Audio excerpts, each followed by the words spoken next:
Hello friends, welcome back to the new video guys. In this video guys, we are going to talk about guys Bluetooth setting in our Samsung phone guys. In this video guys, I will show you guys how can you disconnect your earphone with your Samsung phone guys to your Samsung phone guys. You have connected guys any earphones to your Samsung phone and guys you want to disconnect, so guys you can disconnect. And guys now let's see how to disconnect earphone to our Samsung phone guys. In this video guys, I am going to show you friends.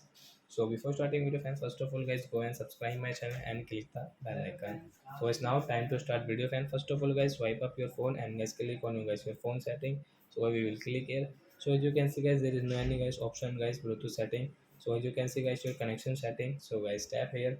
Then guys you can see your Bluetooth setting guys, one device connected.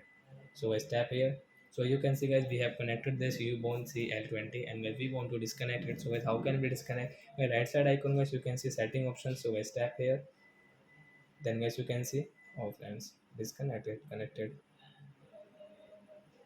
Yes friend, tap here. Then guys you can see guys your disconnect option. So guys we will click on disconnect. Guys you can see Bluetooth connection with means has disconnected. Then guys you cannot use, guys you can see this red light. So guys we will off it. So like that guys, you can disconnect your earphone to your Samsung phone. So I hope friends you have understood how to connect earphone to our Samsung phone. So that's it guys, thanks for watching guys. Now we will meet on next video guys with new topic. Before going guys, please go and like my video, subscribe my channel. Bye bye friends.